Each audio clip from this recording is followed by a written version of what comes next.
ഇവിടെ വെച്ചിരിക്കുന്ന കാണാമല്ലോ അല്ലേ? ആദരണീയനായ Kerala Bhasha institute assistant director Shri N Jayakrishnan, വേദിയിലിരിക്കുന്ന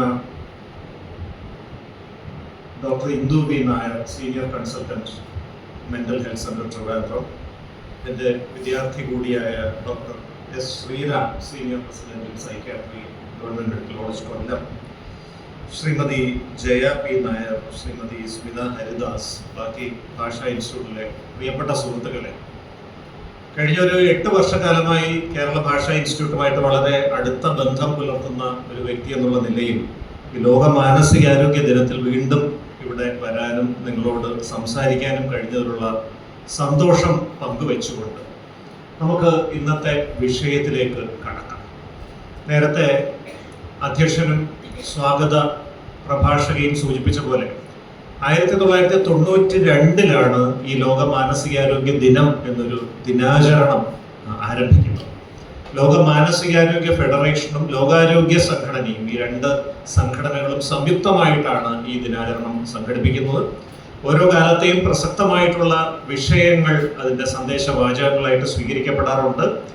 ഈ വർഷത്തെ ലോക മാനസികാരോഗ്യ ദിനത്തിൻ്റെ സന്ദേശം access to care, psychiatric emergencies and disasters, സേവനങ്ങളുടെ ലഭ്യത ദുരന്തങ്ങളിലും അത്യാഹിതങ്ങളിലും എന്നുള്ളതാണ്. ലോകവ്യാപകമായി യുദ്ധങ്ങളും പ്രകൃതിക്ഷോഭങ്ങളും മറ്റു ദുരന്തങ്ങളും വ്യാപകമായി നടക്കുന്ന പശ്ചാത്തലത്തിൽ ഈ ദുരന്ത അനുഭവങ്ങളിലൂടെ കടന്നു പോകുന്ന വ്യക്തികളിൽ 5 പേരിൽ ഒരാൾക്കെങ്കിലും ദീർഘകാലം നീണ്ടു നിൽക്കുന്ന ഗൗരവ സ്വഭാവമുള്ള ചികിത്സ ആവശ്യമുള്ള മാനസികാരോഗ്യ പ്രശ്നങ്ങൾ സംഭവിക്കുന്നു. ഇത് പലപ്പോഴും അവഗണിക്കപ്പെടുന്ന ഒരു സാഹചര്യമുണ്ട്. കാരണം പ്രകൃതിക്ഷോഭമാണെങ്കിലും യുദ്ധമാണെങ്കിലും അതിൽ പരിക്കേറ്റ വ്യക്തികളുടെ ശാരീരിക ആരോഗ്യ പ്രശ്നങ്ങൾ പരിഹരിക്കുന്നതിന് കൂടുതൽ പ്രാധാന്യം ലഭിക്കുന്നു. അവരുടെ സാമ്പത്തിക ബുദ്ധിമുട്ടുകൾ പരിഹരിക്കാൻ വേണ്ട ശ്രദ്ധയിലേക്ക് ഭരണകൂടങ്ങളടക്കം മാറുന്നു. അപ്പോൾ ഈ മാനസികാരോഗ്യ പരിചരണം അവഗണിക്കപ്പെടുന്ന ഒരു സാഹചര്യമുണ്ട്. പക്ഷേ ദീർഘകാല അടിസ്ഥാനത്തിൽ തന്നെ ഈ പ്രകൃതിക്ഷോഭവും യുദ്ധവും ഉണ്ടാക്കിയ മാനസികാരോഗ്യ പ്രശ്നങ്ങൾ അവരുടെ ജീവിതത്തെ ബാധിക്കുന്ന ഒരു സ്ഥിതിവിശേഷമുണ്ട്. ഈ ഒരു പശ്ചാത്തലത്തിലാണ് തുല്യമായൊരു പ്രാധാന്യം മാനസികാരോഗ്യ പരിചരണത്തിന് കൊടുക്കണം എന്ന ഒരു ചിന്തയിൽ നിന്നും ഈ വർഷത്തെ ഈ സന്ദേശം ഉരുത്തിരിഞ്ഞു വന്നിട്ടുള്ളത്. 2025 ജനുവരിയിൽ നമ്മുടെ ബജറ്റിന്റെ ഒപ്പം പാർലമെന്റിൽ അവതരിപ്പിക്കപ്പെട്ട നാഷണൽ എക്കണോമിക് സർവേ എന്ന ഒരു രേഖയുണ്ട്. കഴിഞ്ഞ ഒരു വർഷക്കാലത്തെ രാഷ്ട്രത്തെ സമ്പദ് വ്യവസ്ഥിതിയുടെ ഒരു വിലയിരുത്തലാണ്. അടുത്തൊരു വർഷക്കാലത്തേക്ക് സർക്കാർ എന്തൊക്കെയാണ് വിഭാവനം ചെയ്യുന്നത് എന്നതിനെ കുറിച്ചുള്ള ഒരു പഠനമാണ്. ഈ രേഖയിൽ സ്വതന്ത്ര ഇന്ത്യയുടെ ചരിത്രത്തിൽ ആദ്യമായി മാനസികാരോഗ്യത്തെ കുറിച്ചുള്ള ഒരു പരാമർശം കടന്നു വന്നിരിക്കുന്നു എന്നുള്ളതാണ് ശ്രദ്ധേയമായ കാര്യം.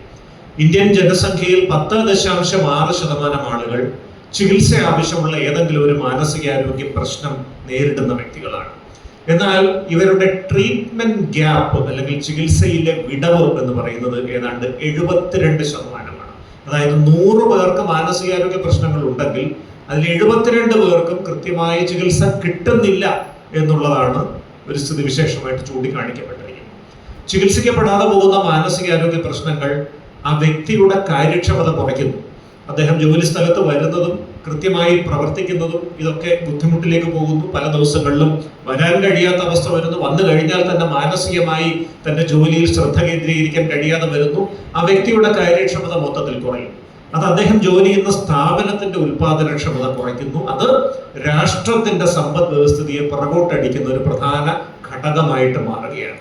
അപ്പോൾ വ്യക്തികളുടെ മാനസികാരോഗ്യം രാഷ്ട്രത്തിന്റെ സമ്പദ് വ്യവസ്ഥിതിയെ നിർണ്ണയിക്കുന്ന ഒരു പ്രമുഖ ഘടകമായി ചരിത്രത്തിൽ ആദ്യമായിട്ട് ഇന്ത്യ ഗവൺമെന്റ് അംഗീകരിച്ചിരിക്കുന്നു എന്നുള്ളതാണ് ഈ എക്കണോമിക് സർവേയിൽ നിന്ന് നമുക്ക് മനസ്സിലാവുന്നത്. ഇതോടൊപ്പം തന്നെ അമിതമായ ഡിജിറ്റൽ ഉപയോഗം എങ്ങനെയാണ് കുട്ടികളുടെയും കൗമാരപ്രായക്കാരുടെയും മാനസികാരോഗ്യത്തെ നശിപ്പിച്ചുകൊണ്ടിരിക്കുന്നത് എന്നതും ആ രേഖയിൽ വളരെയധികം ഊന്നി പറയുന്ന ഒരു കാര്യമാണ്. ഈ 2 കാര്യങ്ങളുടെയും കൂടെ പശ്ചാത്തലത്തിലാണ് നമ്മൾ ഇന്ന് തൊഴിലിടങ്ങളിലെ മാനസികാരോഗ്യം എന്ന വിഷയത്തെക്കുറിച്ച് ഹ്രസ്വമായി കുറച്ച് കാര്യങ്ങൾ പറയാനായിട്ട് ആഗ്രഹിക്കുന്നു. തൊഴിലിടങ്ങളുടെ മാനസികാരോഗ്യത്തെക്കുറിച്ച് പറയുമ്പോൾ നേരത്തെ സൂചിപ്പിച്ച പോലെ 2018 തൊഴിലിടങ്ങളിലെ മാനസികാരോഗ്യം എന്ന പേരിൽ തന്നെ മലയാളത്തിലൊരു പുസ്തകം ഭാഷാ ഇൻസ്റ്റിറ്റ്യൂട്ടിന് വേണ്ടി എഴുതാൻ കഴിഞ്ഞു.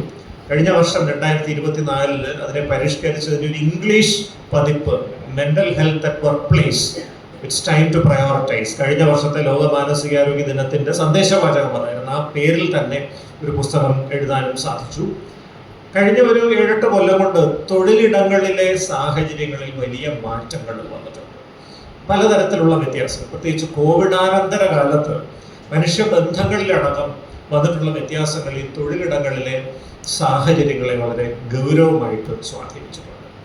ഇപ്പോൾ നമ്മൾ തൊഴിലിടങ്ങളിൽ ഒരു മേലധികാരി എങ്ങനെ വേണം തൻ്റെ കീഴ് ജീവനക്കാരെ പ്രചോദിപ്പിക്കാൻ, ഉത്തേജിപ്പിക്കാൻ, ഏറ്റവും മികച്ച കാര്യക്ഷമതയിലേക്ക് നയിക്കാൻ, എങ്ങനെയാണ് ഉദ്യോഗസ്ഥർക്ക് പരസ്പരം മോട്ടിവേറ്റ് ചെയ്തുകൊണ്ട്, പരസ്പരം ഉത്തേജിപ്പിച്ചുകൊണ്ട് ഏറ്റവും കാര്യക്ഷമമായ ഒരു പ്രവർത്തനക്ഷമതയിലേക്ക് ഒരു ടീം എന്നുള്ള നിലയിൽ എത്താൻ സാധിക്കുക, ഇത്തരം കാര്യങ്ങളെക്കുറിച്ച് അടുത്ത കാലത്ത് പുറത്തു വന്ന ചില ഗവേഷണ പഠനങ്ങളുണ്ട്. ഇതിൽ പ്രധാനമായിട്ടും നമ്മൾ മനസ്സിലാക്കേണ്ട ഒരു കാര്യം വർക്ക് എഫിഷ്യൻസി അല്ലെങ്കിൽ തൊഴിൽ സ്ഥലത്തെ കാര്യക്ഷമത എന്നൊരു സംഗതിയുണ്ട്. ഒരു സർക്കാർ സ്ഥാപനത്തെ സംബന്ധിച്ചിടത്തോളം 10 മണി തൊട്ട് 5 മണി വരെ പ്രവർത്തിക്കുന്ന ഒരു സ്ഥാപനം 7 മണിക്കൂറാണ് ആ ജോലി സമയം. സ്വാഭാവികമായും ഉച്ചഭക്ഷണത്തിന്റെ 1 മണിക്കൂർ കഴിഞ്ഞാൽ 6 മണിക്കൂർ സമയമാണ് ഇഫക്റ്റീവ് വർക്കിംഗ് ടൈം ആയിട്ട് കിട്ടുന്നത്. ഈ ഇഫക്റ്റീവ് വർക്കിംഗ് ടൈമിൽ ഏറ്റവും കാര്യക്ഷമമായ രീതിയിൽ കഠിനാധ്വാനം നടത്തി ഏറ്റവും മികച്ച രീതിയിൽ തൻ്റെ ഔട്ട്പുട്ട് കൊടുത്ത് ആ സ്ഥാപനത്തിൻ്റെ വളർച്ചയുടെ ഭാഗമാകാനും ആ സ്ഥാപനം വളർച്ചയിലേക്ക് പോകുന്നത് ദൂരെ നിന്ന് കണ്ടുകൊണ്ട് അതിൽ നമ്മുടെ സംഭാവനയുമുണ്ട് എന്ന ആത്മവിശ്വാസത്തോടെ, ആനന്ദത്തോടെ നമുക്കൊരു ആത്മസംതൃപ്തി കൈവരിക്കാനുമുള്ള സാഹചര്യങ്ങളാണുള്ളത്. നമുക്കെല്ലാവർക്കും ലോകത്ത് പരിമിതമായ സമയമാണുള്ളത്. അവരവരുടേതായ പ്രവർത്തന മേഖലകളിൽ നമുക്ക് പലതും ചെയ്യാനുള്ള അവസരം. എങ്ങനെയാണ് ഈ വർക്ക് എഫിഷ്യൻസി ഏറ്റവും കൂടുതൽ മെച്ചപ്പെടുത്തി എടുക്കുക എന്നുള്ളതാണ് പ്രധാനമായിട്ട് ഞാൻ സംസാരിക്കാൻ ആഗ്രഹിക്കുന്ന ആദ്യത്തെ കാര്യം. ഒരു മേലുദ്യോഗസ്ഥനെ സംബന്ധിച്ചിടത്തോളം 4 രീതിയിൽ തൻ്റെ കീഴ് ജീവനക്കാരോട് പെരുമാറാൻ സാധിക്കാറുണ്ട്. അതിൽ ആദ്യത്തേത് റൂമിനസ് എംപതി എന്ന് പറയും. ഇപ്പൊ എംപതി എന്ന് പറഞ്ഞാൽ അനുതാപം, മറ്റൊരാളുടെ സ്ഥാനത്ത് സ്വയം സങ്കല്പിച്ച് അയാൾ അനുഭവിക്കുന്ന വൈകാരിക അവസ്ഥയെ അതേ തീവ്രതയോടെ ഉൾക്കൊണ്ട് അതിനനുസൃതമായിട്ട് പെരുമാറാനുള്ളൊരു കഴിവിനെയാണ് എംപതി എന്ന്. എന്താണ് ഈ റൂമിനസ് എംപതി എന്ന് പറയുന്നത്? നശീകരണ സ്വഭാവമുള്ള അനുതാപം നമുക്ക് മലയാളത്തിലേക്ക് തർജ്ജമ ചെയ്യാം. ഒരു വ്യക്തിയെ നല്ലത് മാത്രം പറഞ്ഞ് അയാൾ ചെയ്യുന്ന കാര്യങ്ങളെല്ലാം നല്ലതാണ് എപ്പോഴും പുകഴ്ത്തി, അയാൾ ഒരു തെറ്റു വരുത്തി കഴിഞ്ഞാൽ പോലും അത് ചൂണ്ടിക്കാണിക്കാതെ അയാൾ ചെയ്യുന്നതെല്ലാം നല്ലതാണ് എന്നിങ്ങനെ പറഞ്ഞ് അയാൾക്കൊരു തെറ്റ് തിരുത്തലിന്റെ സാഹചര്യം പോലും ഇല്ലാത്ത മാനസിക നിലയിലേക്ക് അയാളെ നയിക്കുന്ന ഒരു അവസ്ഥയാണ് ഈ റൂമിനസ് എംപതി എന്ന് പറയുന്നത്. പല സ്ഥാപനങ്ങളിലും അങ്ങനെ നടക്കുന്നുണ്ട് എന്നുള്ളതാണ്. ഒരു പല കാരണങ്ങളുമുണ്ട്. അതിൽ തന്നെ ഒരു വിവേചനമൊക്കെ പലപ്പോഴും സംഭവിക്കാൻ സാധ്യതയുണ്ട്. ചില വ്യക്തികളോട് റൂമിനസ് എംപതിയോടുകൂടി മേലധികാരികൾ പെരുമാറാറുണ്ട്, മറ്റു ചിലരോട് നേരെ വിപരീതമായിട്ട് പെരുമാറാറുണ്ട്. അതൊക്കെ എല്ലാ തൊഴിലിടങ്ങളിലും കണ്ടുവരുന്നൊരു യാഥാർത്ഥ്യമാണ്. പക്ഷെ ഈ റൂമിനസ് എംപതി തീർച്ചയായിട്ടും ആ വ്യക്തിയുടെ ആത്മവിശ്വാസം വർദ്ധിപ്പിക്കുമെങ്കിലും ഒരുപക്ഷെ ആ വ്യക്തി ഒരു ആത്മാനുരാഗിയാക്കി മാറ്റാനും സാധ്യതയുണ്ട്. നമ്മുടെ തൊഴിലിടങ്ങളിൽ ജോലി ചെയ്യുന്ന വ്യക്തികളുടെ ആത്മവിശ്വാസം വർദ്ധിപ്പിക്കേണ്ടത് അത്യാവശ്യമാണ്. പക്ഷേ ഒരിക്കലും അവർ ആത്മാനുരാഗികളാകരുത്. തെറ്റു വരുത്താത്ത ആൾക്കാരാണ് എന്ന ഒരു അമിതമായ ഒരു ധാരണയിലേക്ക്, ഒരു അഹംബോധത്തിലേക്ക് അവർ നയിക്കപ്പെടാൻ പാടില്ല എന്നതാണ് സത്യം. ഇതിന്റെ നേർ വിപരീതമായിട്ടുള്ള രണ്ടാമത്തെ മനോഭാവത്തെ ആണ് നമ്മൾ ഒബ്നോക്ഷ്യസ് അഗ്രഷൻ എന്ന് പറയും.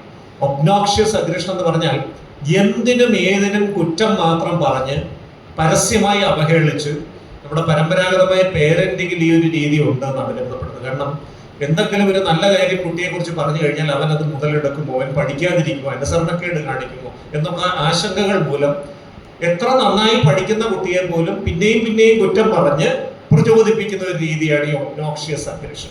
അത് തീരെ ചെറിയ പ്രായത്തിൽ കുട്ടികളെ വളർത്തുമ്പോൾ ഒരു പരിധി വരെ ഗുണം ചെയ്യും. പക്ഷേ അവർ കൗമാരപ്രായത്തിലേക്ക് എത്തുമ്പോൾ തന്നെ ഈ ഒരു രീതി പരാജയപ്പെടും.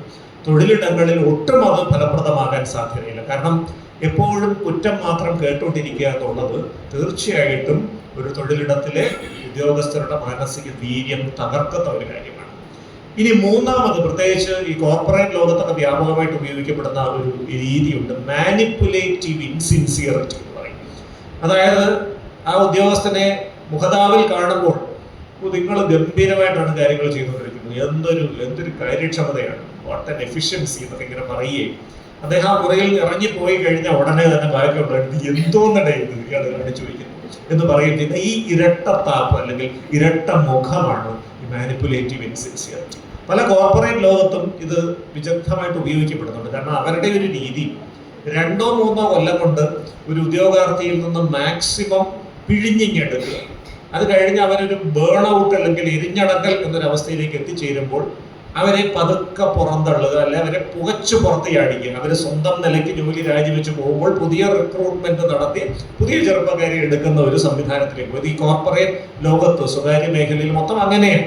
കാരണം ഏറ്റവും ചെറുപ്പക്കാരെ 2-3 കൊല്ലം മാക്സിമം പിഴിഞ്ഞെടുത്തിട്ട് പിന്നെ അവരെ ഉപേക്ഷിക്കുന്ന ഒരു രീതിയാണ്. പക്ഷേ നമ്മുടെ ഒരു പൊതുമേഖലാ സ്ഥാപനത്തെ സംബന്ധിച്ചിടത്തോളം അതൊരിക്കലും പ്രായോഗികമല്ല. കാരണം ഇവിടുത്തെ ജീവനക്കാര് അവരുടെ ഔദ്യോഗിക ജീവിതം അത്രയും ഈ സ്ഥാപനത്തിന് വേണ്ടി ചെലവഴിക്കാൻ ഉദ്ദേശിക്കുന്ന വ്യക്തികളാണ്.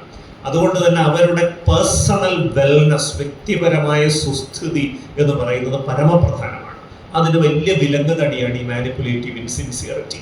പലപ്പോഴും ഉദ്യോഗസ്ഥർ തമ്മിൽ, ജീവനക്കാർ തമ്മിൽ വഴക്കുകളും അഭിപ്രായ ഭിന്നതകളും പാരവയ്പും കൂടാൻ ഉള്ള ഒരു സാഹചര്യത്തിലേക്ക് ഈ പറയുന്ന മാനിപ്പുലേറ്റീവ് ഇൻസിൻസിയറിറ്റി ചെല്ലുന്നതാണ്. അപ്പൊ ഈ 3 തരം അനാരോഗ്യകരമായ പ്രവണതകളെ കുറിച്ചും ഞാൻ പറഞ്ഞു. ഏതാണ് ആരോഗ്യകരമായ ഒരു പ്രവണത? പലരും ചോദിച്ചതിരിക്കാം. അതാണ് 4ാമത്തെ ഒരു മോഡൽ, റാഡിക്കൽ കാൻഡർ എന്ന് പറയും. റാഡിക്കൽ കാൻഡർ എന്ന് പറഞ്ഞാൽ വസ്തുനിഷ്ഠമായിട്ടുള്ളൊരു ഫീഡ്ബാക്ക് ഒരു ജീവനക്കാരന്റെ പ്രവർത്തനത്തെ സംബന്ധിച്ച് നൽകുക എന്നുള്ളതാണ്. അതിൽ പ്രോത്സാഹനവും അംഗീകാരവും പുകഴ്ത്തലും ഇതിനൊക്കെ വളരെ പ്രധാനമായിട്ടുള്ള പങ്കുണ്ട്. പക്ഷേ എന്തിനാണ് പ്രോത്സാഹിപ്പിക്കുന്നത്, എന്തിനാണ് പുകഴ്ത്തുന്നത്, എന്തിനാണ് അംഗീകരിക്കുന്നത്, കൃത്യമായി ചൂണ്ടിക്കാണിച്ചുകൊണ്ടുള്ള ഒരു പുകഴ്ത്തലായിരിക്കണം. നീ ലോകത്തിലെ ഏറ്റവും മഹാനായ ജീവിയാണ് എന്നൊന്നും പറഞ്ഞു കളയരുത്. അല്ലെങ്കിൽ നിങ്ങൾ ലോകത്തിലെ ഏറ്റവും കാര്യക്ഷമതയുള്ള ഉദ്യോഗസ്ഥനാണെന്ന് പറഞ്ഞു കളയരുത്. അങ്ങനെ ഒരാളില്ല. എല്ലാ മനുഷ്യർക്കും അവരവരുടേതായ ഗുണങ്ങളുള്ളപ്പോൾ അവരവരുടേതായ പരിമിതികളുണ്ട്. എല്ലാ മനുഷ്യർക്കും അതുണ്ട് എന്നുള്ളതാണ്. അപ്പോൾ അവർ ചെയ്യുന്ന നല്ല കാര്യം കൃത്യമായി ചൂണ്ടിക്കാണിച്ചുകൊണ്ട് അതിനെ പുകഴ്ത്തുക, അംഗീകരിക്കുക. അത് സമൂഹ മധ്യത്തിൽ വെച്ച്, മറ്റുള്ളവരുടെ മധ്യത്തിൽ വെച്ച് പോലും ചെയ്യാവുന്നതാണ്. അതുവഴി ഒരു പോസിറ്റീവ് റീഇൻഫോഴ്സ്മെന്റ് ലഭിക്കുകയാണ്. ഈ കാര്യം ഞാൻ ഇന്ന രീതിയിൽ ചെയ്ത് നന്നായി, അത്തരത്തിൽ ഞാൻ ചെയ്താൽ വീണ്ടും എനിക്ക് അംഗീകാരം കിട്ടാൻ സാധ്യതയുണ്ട്. ആ തരത്തിലേക്ക് കാര്യക്ഷമമായിട്ട് മുന്നോട്ട് പോകാനുള്ള ഒരു പരിശ്രമം അവരുടെ ഭാഗത്തു നിന്നുണ്ടാവും. അതേ സമയത്ത് തന്നെ പോരായ്മകൾ ഉണ്ടെങ്കിൽ ചൂണ്ടിക്കാണിക്കുകയും വേണം. അതിനൊരു രീതിയുണ്ട്. ഈ പോരായ്മകൾ ചൂണ്ടിക്കാണിക്കുമ്പോൾ അത് ജോലി സ്ഥലത്താണെങ്കിലും ശരി, വീട്ടിൽ കുട്ടികളോട് ഇടപെടുമ്പോഴാണെങ്കിലും ശരി, അവഹേളന സ്വഭാവത്തിലാകരുത് ആ ചൂണ്ടിക്കാണിക്കൽ എന്നുള്ളതാണ് ശ്രദ്ധിക്കേണ്ട കാര്യം. പലപ്പോഴും ഒരു വ്യക്തിയുടെ പ്രവർത്തനത്തിൽ എന്തെങ്കിലും ഒരു പോരായ്മ വന്നു, അത് കുറച്ചുകൂടി ഒരു തിരുത്തൽ വേണ്ടതാണെങ്കിൽ ഒരു 1-to-1 കോൺവെർസേഷൻ എപ്പോഴും ഒറ്റയ്ക്ക് ആ വ്യക്തിയെ വിളിച്ചു നിർത്തി പരമാവധി അയാൾക്ക് മാനസികമായിട്ട് വേദന തോന്നാത്ത രീതിയിൽ നിങ്ങൾ ഇന്ന പ്രവൃത്തി ചെയ്തതിൻ്റെ ഒരു റിസൾട്ട് എന്തായിരുന്നു എന്ന് നിങ്ങൾക്ക് ഒന്ന് പറയാൻ സാധിക്കുമോ? അവരോട് തന്നെ ഒന്ന് ചോദിക്കുക. അവരെ കൊണ്ട് തന്നെ അതിലെ പോരായ്മകൾ എന്താണെന്ന് പറയിച്ച ശേഷം ക്രിയാത്മകമായ ഒരു നിർദ്ദേശം കൂടെ കൊടുക്കുകയാണ്. ഇന്ന രീതിയിൽ ചെയ്തിരുന്നുവെങ്കിൽ അത് കുറച്ചുകൂടെ നന്നാവുമായിരുന്നു എന്ന് തോന്നുന്നില്ലേ? അപ്പോൾ ഒരു സൊല്യൂഷൻ കൂടെ വരുന്നുണ്ട്. കേവലമായൊരു കുറ്റപ്പെടുത്തലും ഒരു അവഹേളനവും എന്നതിനപ്പുറം എങ്ങനെ ഈ സാഹചര്യം ഇനി ഭാവിയിൽ വന്നാൽ തരണം ചെയ്യണം എന്നതിനെ കുറിച്ച് കൃത്യമായ സൃഷ്ടിപരമായിട്ടുള്ളൊരു നിർദ്ദേശം കൂടെ കൊടുത്തിട്ടാണ് നമ്മൾ വിടുന്നത്. അപ്പോൾ അതൊരു ലേണിംഗ് പ്രോസസ്സാണ്, ഒരു പഠന പ്രക്രിയയാണ്. ആ പഠന പ്രക്രിയയുടെ ഫലമായി സമാന സ്വഭാവമുള്ള ഒരു ജോലി സാഹചര്യം നാളെ വന്നാൽ ഇത് മനസ്സിലുണ്ടാകും. അത് മനസ്സിൽ നമ്മൾ വെച്ചുകൊണ്ട് തന്നെ നമ്മൾ പ്രവർത്തിക്കും. സ്വാഭാവികമായും നമ്മുടെ കാര്യക്ഷമത മെച്ചപ്പെടാനുള്ള സാധ്യതയുണ്ട്. അപ്പൊ ഈ റാഡിക്കൽ കാൻഡർ എന്ന് പറഞ്ഞൊരു രീതിക്ക് വലിയ പ്രാധാന്യമുണ്ട്. ഇതോടൊപ്പം തന്നെ നമ്മൾ തൊഴിലിടങ്ങളിൽ ശ്രദ്ധിക്കേണ്ട മറ്റൊരു പ്രധാന കാര്യം, ചില ആളുകൾ വർക്കഹോളിക്കുകളാണെന്ന് പറയും. വർക്കഹോളിക്കുകളാണെന്ന് പറഞ്ഞു കഴിഞ്ഞാൽ അവർ കഠിനമായിട്ട് അധ്വാനിച്ചുകൊണ്ടേയിരിക്കും. അങ്ങനെയുള്ള വ്യക്തികൾക്ക് ഗോഡ് കോംപ്ലക്സ് എന്ന് പറഞ്ഞുകൊണ്ടൊരു ഒരു മാനസിക നില ഉണ്ടാവാറുണ്ട്. എന്താണ് ഈ ഗോഡ് കോംപ്ലക്സ്? നമ്മളൊരു ദൈവമാണെന്നൊരു തോന്നലൊക്കെ വരും. അങ്ങനെ വരുമ്പോൾ ഈ സ്ഥാപനം മൊത്തം നമ്മുടെ ഉത്തരവാദിത്തമാണ്. എവിടെയെങ്കിലും ഒരു ലൈറ്റ് ഓണായി കിടക്കുന്നുണ്ടെങ്കിൽ അത് അണച്ചില്ലെങ്കിൽ അത് നമ്മുടെ കുറ്റമാണ് എന്ന് പറയുന്നൊരു ചിന്ത വരും. അത് തീർച്ചയായിട്ടും നമ്മുടെ മാനസികാരോഗ്യത്തെ ബാധിക്കാൻ സാധ്യതയുണ്ട്. കാരണം വർക്ക് ലൈഫ് ബാലൻസ് എന്നൊരു സംഗതിയുണ്ട്. ജോലിയും വ്യക്തി ജീവിതവും തമ്മിലുള്ള സന്തുലിതാവസ്ഥ വളരെ പ്രധാനമാണ്. കുടുംബജീവിതത്തിലെ കാര്യങ്ങളെക്കുറിച്ച് ഡോക്ടർ ഇന്ദു വി നായർ വളരെ വിശദമായിട്ട് പറയും. നേതൃപാടവം എങ്ങനെയാണ് നമ്മുടെ മാനസികാരോഗ്യത്തെ സംരക്ഷിക്കാൻ പോകുന്നത്. നേതൃപാടവം തൊഴിലിടങ്ങളിൽ മാത്രമല്ല, വ്യക്തിബന്ധങ്ങളിലും സൗഹൃദങ്ങളിലും കുടുംബത്തിലും ഒക്കെ പ്രധാനപ്പെട്ട കാര്യമാണ്. അതിനെക്കുറിച്ച് വിശദമായിട്ട് ഡോക്ടർ ശ്രീരാം സംസാരിക്കും. എങ്കിലും ഞാൻ ഒരു ചെറിയ കാര്യം മാത്രം പറയാൻ പോകുന്നത്, തീർച്ചയായിട്ടും നമ്മുടെ സഹപ്രവർത്തകരെ സഹായിക്കാം, സഹായം ആവശ്യപ്പെടുന്നതനുസരിച്ച്. പക്ഷേ അവരെ മടിയന്മാരാക്കരുത്. അവരുടെ എല്ലാ ജോലികളും നിങ്ങൾ ചെയ്തു കൊടുത്ത് എന്ത് സാധനം വന്നാലും നിങ്ങൾ തന്നെ ചെയ്തോളും എന്നൊരു ധാരണ സൃഷ്ടിച്ച് അവരെ മടിയന്മാരാക്കരുത്. കാരണം എല്ലാ ആളുകളും അവരവരുടെ ജോലി ചെയ്യാൻ ബാധ്യസ്ഥരാണെന്നുള്ളതാണ്. ചില സമയങ്ങളിൽ നിങ്ങൾക്ക് കൽപ്പിക്കപ്പെട്ടിട്ടുള്ള ജോലി തീരുന്നില്ല, ഇതിനിടയിൽ മറ്റൊരാൾ ഉഴപ്പി കറങ്ങി നടക്കുകയാണ്, അയാളുടെ ജോലി കൂടെ ചെയ്യാൻ നമ്മളെ ഏൽപ്പിക്കുമ്പോൾ ചില സമയങ്ങളെങ്കിലും നമ്മൾ സ്വഭാവ ദൃഢത അല്ലെങ്കിൽ അസർട്ടീവ്നെസ് എന്ന് പറഞ്ഞൊരു സംഗതി പുലർത്തേണ്ടി വരും. എന്താണ് ഈ സ്വഭാവ ദൃഢത? നമുക്ക് താല്പര്യമില്ലാത്ത, നമുക്ക് ഇഷ്ടമില്ലാത്തൊരു കാര്യം ആരെങ്കിലും ചെയ്യാൻ ആവശ്യപ്പെടുകയാണെങ്കിൽ the art of saying no എന്നൊരു സംഗതിയാണ് ഈ സ്വഭാവ ദൃഢത. എൻ്റെ ജോലി തന്നെ ധാരാളമായിട്ട് ഇരിപ്പുണ്ട്, എനിക്കത് തീരാതെ നിങ്ങളുടെ ഈ കാര്യം സഹായിക്കാൻ സാധിക്കാത്തതിൽ ഞാൻ ഖേദിക്കുന്നു, അതുകൊണ്ട് ദയവ് ചെയ്ത് എന്നെ ഇന്ന് വെറുതെ വിടുക എന്ന് പറയാൻ മടിക്കേണ്ടതില്ല. അത് തുടക്കം തൊട്ട് തന്നെ നമുക്ക് ആ ഒരു നിലപാടെടുക്കാവുന്നതാണ്. കാരണം പലപ്പോഴും ആദ്യകാലങ്ങളിൽ ഈ സഹപ്രവർത്തകരുടെ ആദരവും സ്നേഹവും പിടിച്ചു പറ്റാൻ വേണ്ടി നമ്മൾ പരിധി വിട്ട് അവരെ സഹായിക്കും. ഒരു ഘട്ടം കഴിയുമ്പോൾ നമ്മുടെ ജോലി തന്നെ ചെയ്തു തീർക്കാൻ കഴിയാത്തൊരവസ്ഥ വരുമ്പോൾ മറുവശത്ത് നിന്ന് മറ്റുള്ളവർ ഇങ്ങനെ പണി തന്നുകൊണ്ടിരിക്കുന്ന ഒരു സാഹചര്യം വരുമ്പോൾ അവിടെ നമ്മൾ പിന്നീട് ഒരു ഘട്ടത്തിൽ നോ പറയുമ്പോൾ അത് സ്വീകരിക്കപ്പെടാതിരിക്കാനുള്ളൊരു സാധ്യത. അതുകൊണ്ട് ഈ സ്വഭാവ ദൃഢത എന്ന സംഗതി തുടക്കം തൊട്ട് തന്നെ നമ്മൾ ശ്രദ്ധിക്കേണ്ട ഒരു കാര്യമാണ്. മറ്റൊരു കാര്യം കൂടെ പറഞ്ഞുകൊണ്ട് ഞാൻ എൻ്റെ വാക്കുകൾ നിർത്താൻ, എനിക്ക് 3 മിനിറ്റ് സമയം കൂടെയാണ് ബാക്കിയുള്ളത്. കാരണം കൃത്യം സമയം പാലിക്കേണ്ടത് ഈ ചടങ്ങിന് വളരെ പ്രധാനമാണ്. നമ്മളെല്ലാം ഒരു ടീമിൻ്റെ ഭാഗമായി പ്രവർത്തിക്കുന്ന വ്യക്തികളാണ്. അപ്പം ഞാൻ ഭാഷാ ഇൻസ്റ്റിറ്റ്യൂട്ടിന് വേണ്ടി 8 പുസ്തകങ്ങൾ എഴുതിയ ഒരാളാണ്.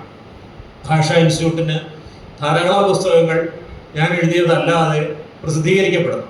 ഇത് ഓരോന്നും പ്രസിദ്ധീകരിക്കപ്പെടുമ്പോഴും മനസ്സിലൊരു സന്തോഷം ഉണ്ടാകുന്നത്. കാരണം ഭാഷാ ഇൻസ്റ്റിറ്റ്യൂട്ട് എന്നൊരു സ്ഥാപനം ഒരു എഴുത്തുകാരൻ എന്നുള്ള നിലയിൽ എനിക്ക് തന്ന അംഗീകാരവും ആദരവും സ്നേഹവും ബഹുമാനവും എൻ്റെ മനസ്സിലുണ്ട് എന്നുള്ളതുകൊണ്ട് തന്നെയാണ്. കാരണം പ്രൊഫഷണൽ ക്വാളിറ്റി നോക്കിക്കഴിഞ്ഞാൽ ഇന്ന് കേരളത്തിലെ ഏത് പ്രസിദ്ധീകരണശാലയെക്കാളും മുന്നിൽ നിൽക്കുന്നത് ഭാഷാ ഇൻസ്റ്റിറ്റ്യൂട്ടാണ്. ഭാഷാ ഇൻസ്റ്റിറ്റ്യൂട്ടിൻ്റെ പേപ്പറിൻ്റെ ക്വാളിറ്റി ആണെങ്കിലും പ്രിന്റിങ്ങിൻ്റെ നിലവാരമാണെങ്കിലും അതിൻ്റെ ടൈറ്റിലുകൾ വിന്യസിക്കുന്ന രീതിയാണെങ്കിലും കവർ ഡിസൈൻ ആയാലും ശരിക്കും പറഞ്ഞാൽ ഇന്റർനാഷണൽ സ്റ്റാൻഡേർഡ്സ് പുലർത്തുന്നതാണ്. ഈ വളരെയധികം പണം ചെലവാക്കി പുസ്തകങ്ങൾ പ്രസിദ്ധീകരിക്കുന്ന സ്വകാര്യ പ്രസിദ്ധീകരണശാലകൾക്ക് പോലും കഴിയാത്ത വിധം മികവുറ്റ കാര്യങ്ങളാണ് ഭാഷാ ഇൻസ്റ്റിറ്റ്യൂട്ടിന്റെ പുസ്തകങ്ങൾ നമുക്ക് കാണാൻ പറ്റുന്നത്. അതിൻ്റെയൊക്കെ പുറകിൽ ഇവിടെ ഇരിക്കുന്ന ആളുകളുടെ കഠിനമായ അധ്വാനമാണ് എന്നുള്ളത് ഞാൻ മനസ്സിലാക്കുന്നു, അംഗീകരിക്കുന്നു. അപ്പൊ ഈ ടീം സ്പിരിറ്റ് എന്ന് പറഞ്ഞൊരു സംഗതിക്ക് വലിയൊരു പ്രാധാന്യമുണ്ട്. ആ ടീം സ്പിരിറ്റിൽ പടലപ്പിണക്കങ്ങൾ കടന്നു വരാതിരിക്കാൻ നമ്മൾ ശ്രദ്ധിക്കേണ്ടതായിട്ടുണ്ട്. കാരണം നമ്മുടെ കൂടെയുള്ള മറ്റൊരു സഹപ്രവർത്തകൻ എഡിറ്റ് ചെയ്ത, ലേഔട്ട് ചെയ്ത ഒരു പുസ്തകം പുറത്തിറങ്ങുമ്പോഴും നമ്മുടെ പുസ്തകം പുറത്തിറങ്ങുമ്പോൾ ഉള്ളതുപോലത്തെ ഒരു സന്തോഷത്തിലേക്ക് നമുക്ക് എത്തിച്ചേരാനായിട്ട് സാധിക്കണം. അങ്ങനെ പരസ്പരം കൈത്താങ്ങായി നിന്നുകൊണ്ട് പരസ്പരം പ്രൊമോട്ട് ചെയ്തുകൊണ്ട് മുന്നോട്ട് പോകുമ്പോഴാണ് ഒരു ടീം എന്നുള്ള നിലയിലുള്ള നമ്മുടെ മാനസികാരോഗ്യം മെച്ചപ്പെടുന്നത്. ഈ ഒരു കാര്യം കൂടെ നിങ്ങളെ ഒന്ന് ഓർമ്മിപ്പിച്ചുകൊണ്ട് ഈ ലോക മാനസിക ആരോഗ്യ ദിനത്തിൽ ഞങ്ങൾക്ക് ഒരു അവസരം തന്ന ഭാഷാ ഇൻസ്റ്റിറ്റ്യൂട്ടിന്റെ ആദരണീയനായ ഡയറക്ടർക്കും അസിസ്റ്റന്റ് ഡയറക്ടർക്കും ഇവിടെയുള്ള എല്ലാ സ്റ്റാഫ് മെമ്പേഴ്സിനും ഒരിക്കൽ കൂടി നന്ദി പറഞ്ഞുകൊണ്ട് ഈ ലോക മാനസിക ആരോഗ്യ ദിനാചരണം ഔപചാരികമായി നിങ്ങളുടെ അനുവാദത്തോടെ ഉദ്ഘാടനം ചെയ്യുന്നതായി അറിയിച്ചുകൊണ്ട് ഞാൻ വിടവാങ്ങുന്നു. നന്ദി, നമസ്കാരം.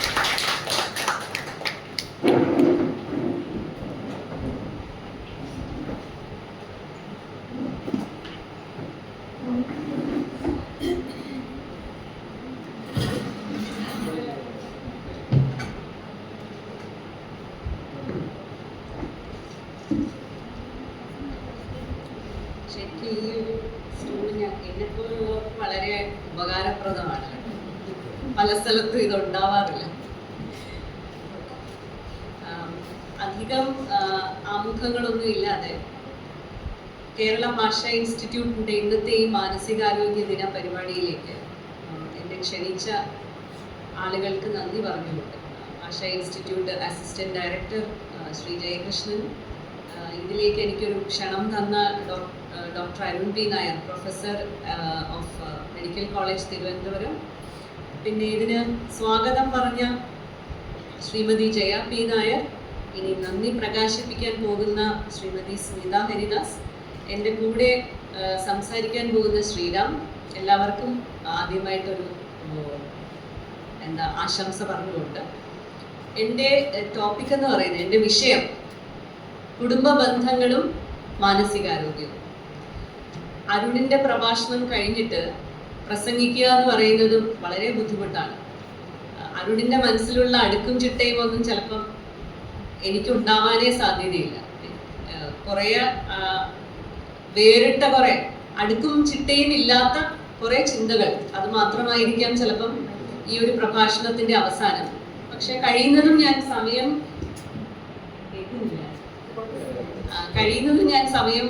കൃത്യമായിട്ട് പാലിക്കാൻ, അല്ലെങ്കിൽ ചിലപ്പോൾ സമയത്തിന് മുന്നേ നിർത്താൻ ഞാൻ ശ്രമിക്കാം. കുടുംബം എന്ന് പറയുമ്പോൾ എനിക്ക് ഈ വിഷയത്തിൽ തയ്യാറെടുക്കാൻ തന്നെ കുറച്ച് സമയം കുറവായിരുന്നു. കാരണം ഒരു കുടുംബ പ്രശ്നം തന്നെയായിരുന്നു. കുടുംബം എന്ന് പറയുമ്പോൾ കൂടുമ്പോൾ ഇമ്പമുള്ള നമ്മുടെ കുടുംബങ്ങൾ ചുറ്റിലും നോക്കിക്കഴിഞ്ഞാൽ നമ്മൾ ഇന്ന് കണ്ടുകൊണ്ടിരിക്കുന്ന കാഴ്ചകൾ എന്ന് പറയുന്നത് വളരെ മനസ്സിന് അസ്വസ്ഥത ഉണ്ടാക്കുന്നതാണ്, അല്ലേ? ധാരാളം മൂല്യച്യുതി മൊത്തത്തിൽ സമൂഹത്തിൽ കാണുന്ന, അല്ലെങ്കിൽ ലോകമെമ്പാടും കാണുന്ന ഒരു മൂല്യച്യുതി നമ്മുടെ കുടുംബ ബന്ധങ്ങളിലും കാണുന്നത് നമുക്ക് കാണാം. ആ ഒരു പരിച്ഛേദത്തിനകത്ത് നമുക്ക് കാണാം. കെട്ടുറപ്പുള്ള കുടുംബ ബന്ധങ്ങൾ, അതിനൊരു കോട്ടം വലിയ രീതിയിൽ വന്നിരിക്കുന്നു. വിവാഹ ബന്ധങ്ങളിൽ ആ ഒരു ശിഥിലമായി കൊണ്ടിരിക്കുന്ന വിവാഹ ബന്ധങ്ങൾ നമ്മൾ 4 വശത്തും നോക്കിക്കഴിഞ്ഞാൽ കാണാൻ സാധിക്കുന്നു. പരസ്പര വിശ്വാസവും സ്നേഹവും നഷ്ടപ്പെട്ട സഹോദര ബന്ധങ്ങൾ, ഏകപക്ഷീയമാകുന്ന മാതാപിതാക്കളും കുട്ടികളും തമ്മിലുള്ള ബന്ധങ്ങൾ, ഇങ്ങനെ 4 പാടും നോക്കിക്കഴിഞ്ഞാൽ ബന്ധങ്ങളിൽ മൊത്തം പ്രശ്നങ്ങളാണ് കാണുന്നത്. എന്നാൽ ഇതൊക്കെയാണെങ്കിൽ തന്നെയും ഇടയ്ക്കിടയ്ക്ക് നമുക്ക് ബഹുഭൂരിപക്ഷമായിട്ടുള്ള ഇത്തരം പ്രശ്നങ്ങളുടെ ഇടയ്ക്ക് നമുക്ക് നോക്കിയാൽ ചില മാതൃകാ കുടുംബങ്ങളും കാണാൻ സാധിക്കുന്നു. തീരെയില്ല എന്നല്ല ഞാൻ പറയുന്നത്, ആദ്യമേ ഒരു നെഗറ്റീവ് പറഞ്ഞ് നിങ്ങളെ മടുപ്പിക്കുന്നില്ല. പക്ഷെ ഭൂരിപക്ഷം നമ്മൾ കാണുന്നത് പ്രശ്നങ്ങൾ തന്നെയാണ്. ഇന്നത്തെ മാതൃഭൂമി പേപ്പറിൽ പുതിയ തലമുറയെ കുറിച്ച് തന്നെ എഴുതിയിട്ടുണ്ടായിരുന്നു. ജെൻ സി എന്ന് പറയുന്ന ഒരു പുതിയ തലമുറ. ആ ഒരു തലമുറയെ മനസ്സിലാക്കാൻ സ്വന്തം കുടുംബങ്ങൾക്ക് പോലും സാധിക്കുന്നില്ല. അതാണ് ഇന്നത്തെ ഒരു വലിയൊരു ബുദ്ധിമുട്ടെന്ന് പറയുന്നത്. 2 കുടുംബങ്ങളുടെ, അല്ലെങ്കിൽ ഇപ്പം ഞാൻ വർക്ക് ചെയ്യുന്ന സ്ഥലം എന്ന് പറയുന്നത്, ഞാൻ ജോലി ചെയ്യുന്ന സ്ഥലം തിരുവനന്തപുരം മാനസികാരോഗ്യ കേന്ദ്രം. നമ്മുടെ അവിടേക്ക് കൂടുതൽ കുട്ടികൾ, കൗമാരക്കാരെ എല്ലാം കൊണ്ടുവരാറുണ്ട്. അപ്പം ഇത്തരം പ്രശ്നമുള്ള കുട്ടികളെ അല്ലെങ്കിൽ കൗമാരക്കാരെയും കാണുമ്പോൾ അവിടെ അടിസ്ഥാന പ്രശ്നം എവിടെയാണ് എന്ന് അന്വേഷിച്ചു പോകുമ്പോൾ കാണുന്നത് ആ പ്രശ്നം കുടുംബങ്ങൾക്കുള്ളിൽ തന്നെയാണ്. അവിടെ തന്നെയാണ് അതിൻ്റെ സ്റ്റാർട്ടിങ് പോയിന്റ്. അവിടെ നിന്നാണ് തുടങ്ങുന്നത്. 2 കുടുംബങ്ങളുടെ ഇത്തരം 2 ചെറിയ കഥകൾ പറഞ്ഞുകൊണ്ട് തുടർന്നുള്ള കാര്യങ്ങൾ ഞാൻ സംസാരിക്കാം. അതിൽ ഒന്നെന്ന് പറയുന്ന ഒരു 37 വയസ്സുള്ള ഒരു ഡിവോഴ്സി, ഇപ്പം വിവാഹ ബന്ധം വേർപെടുത്തിയ ഒരു അമ്മയാണ്. 2 കുട്ടികളുണ്ട്. മൂത്ത കുട്ടി ഒരു 14 വയസ്സുകാരിയെയും ഇളയതൊരു 10 വയസ്സുള്ള മകനും. അപ്പം ഈ കൗമാരക്കാരിയുടെ പ്രശ്നങ്ങളുമായിട്ടാണ് ഞങ്ങളുടെ ഹോസ്പിറ്റലിലേക്ക് വന്നത്. അപ്പം കൗമാരക്കാരിയുടെ മെയിൻ പ്രശ്നം എന്ന് പറഞ്ഞു കഴിഞ്ഞാൽ പല ഈ റിലേഷൻഷിപ്സിൽ, പല ബന്ധങ്ങളിൽ ചെന്ന് ചാടുന്നു. അവിടെ പ്രശ്നങ്ങൾ ഉണ്ടാകുമ്പോഴേക്കും സ്വന്തം ശരീരം മുറിക്കുന്നു, വീട് വിട്ടിറങ്ങി പോകുന്നു, പഠനത്തിൽ താല്പര്യമില്ലാതെയാകുന്നു. ഇങ്ങനെയുള്ള പ്രശ്നങ്ങളാണ് ആ കുട്ടിക്കുള്ളത്. അപ്പം കുട്ടിയുടെ ജീവിത പശ്ചാത്തലം നമ്മൾ നോക്കുമ്പോഴേക്കും അമ്മ അച്ഛനുമായിട്ട് ബന്ധം പിരിഞ്ഞ് കുറച്ച് കാലങ്ങളായി. അവർ അഭ്യസ്ത വിദ്യയായ ഒരു സ്ത്രീയാണ്. പക്ഷെ സ്ഥിരമായ ഒരു തൊഴിലില്ല എന്നുള്ളതാണ് ആ പ്രശ്നം. അപ്പം സ്ഥിരമായ വരുമാനം ഇല്ല. അപ്പം അത് കാരണം ഒരു ശാശ്വതമായിട്ടുള്ള ഒരു എന്താ പറയേണ്ടത്, ഒരു സുരക്ഷിതത്വത്തിന് വേണ്ടി പുതിയൊരു ജീവിത പങ്കാളിയെ അവർ തിരഞ്ഞെടുത്തു അടുത്ത കാലങ്ങളിൽ. പക്ഷെ ഈ ജീവിത പങ്കാളിയെ ഈ മകൾക്ക് ഇഷ്ടമല്ല. മകളും ഈ ആളുമായിട്ട് ഭയങ്കര പ്രശ്നങ്ങളാണ്. അതാണ് കുട്ടിയുടെ സ്വഭാവ പ്രശ്നങ്ങളിൽ ഒരു പ്രധാനപ്പെട്ട പ്രശ്നം.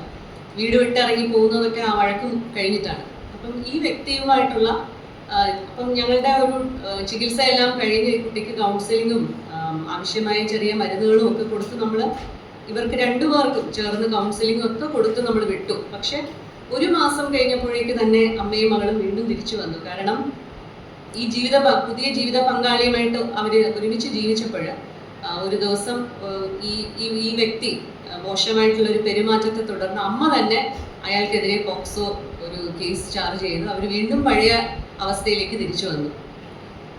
ഫാമിലിയുടെ കുടുംബത്തിന്റെ ഈ സ്ത്രീ ആയാലും അവരുടെ ഭർത്താവിന്റെ കുടുംബത്തിന്റെ ഒന്നും ഒരു സപ്പോർട്ടും ഇല്ലാത്ത ഒരു അവസ്ഥയിലാണ് അവർ ജീവിക്കുന്നത്. അതാണ് അവരുടെ ഒരു പ്രശ്നം. ഇനി മറ്റൊരു കുടുംബം, ഇതൊരു വിധവയുടെ കഥയാണ്. അപ്പൊ വിധവയായ സ്ത്രീ, അവർക്കൊരു മകനുണ്ട്. അപ്പം ഈ ഒരു വിധവയ്ക്ക് അവരുടെ ഫാമിലിയുടെ സപ്പോർട്ടുണ്ട്, കുടുംബത്തിന്റെ ഒരു സപ്പോർട്ടോട് കൂടി അവര് പുനർവിവാഹം ഒന്നും വേണ്ട എന്ന് തീരുമാനിച്ച് അവര് ഈ കുട്ടിയെ വളർത്തുന്നു. അവർക്ക് ജോലിയുമുണ്ട്, എല്ലാ കാര്യങ്ങളും ഉണ്ട്, ഒരു സാമ്പത്തിക സുരക്ഷിതത്വമുണ്ട്.